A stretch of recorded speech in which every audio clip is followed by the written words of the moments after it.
Hey, welcome everybody to Plumbing with Tim.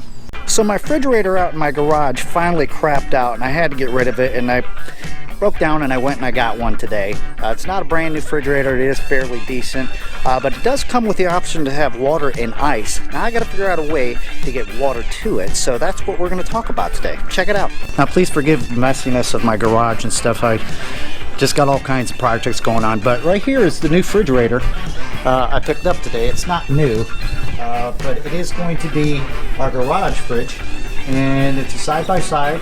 It works really good. It also has a place to make ice as well as water and stuff. So what we have to do is to get some water to the refrigerator to make that happen. As you can see, it didn't come with a water filter, so I already went out to Lowe's and I picked one up, and a few other little goodies to make this project happen for us. Now, as you can see, the refrigerator actually came with this hose, and it's a 1/4-inch line. It's already hooked up to the back of the refrigerator, as well as somebody put one of these things on. What is this? This right here is what you would actually put on one of the newer dishwashers. It's 1/4-inch going into the hose, and then you have a hose adapter. Now if you look closely past where I'm at, look at this. In a video I put out a few months ago, I talked about there used to be a whole home water filtration system in this house, previous owners, and they had ran water lines in here for the filter, but then it got removed and they patched the holes back up. What I'm going to do is I'm going to see if I can bring some water in from outside to supply this. So let's give it a shot. Now if I was at a customer's house and I was on the clock and they asked me to do something like this, chances are pretty good I'd probably run it from the water heater. But in this case, at my own home, the water heater's on the other side of the garage, and I don't feel like running a bunch of lines over all the way across the garage and doing that. So I've got a safe alternative that's going to take half the time, and you're going to dig. I remember I just pointed to you where there used to be holes that came through my wall, and they patched it. Well, that was from the inside. This is what it looks like inside. Right there, you can see them. Now look what's right next to me. My water main with a hose. Now things are getting interesting.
Okay, the moment of truth. Got the water on, and it's hooked up to the refrigerator with a filter and stuff. Let's see what we got.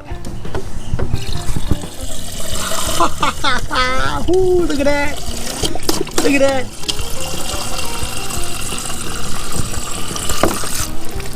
Oops! We got a problem. Whoa, looks like that didn't want to shut off, so we're going to come back out and turn it off, and we'll have to take a look and see what the issue is, alright? But that's how you hook up the water to your ice maker line.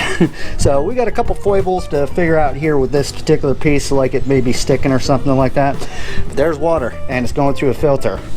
So what actually happened there was kind of a little bit of a, I don't know, a mishap, but I was able to get it freed up. So we do indeed have water. Now anytime that you hook up a new water line and put a new filter in, especially a new filter and stuff, always make sure to run at least 2 or 3 full cups to get the carbon moving through there, and you can get nice clean water before you actually start drinking the stuff.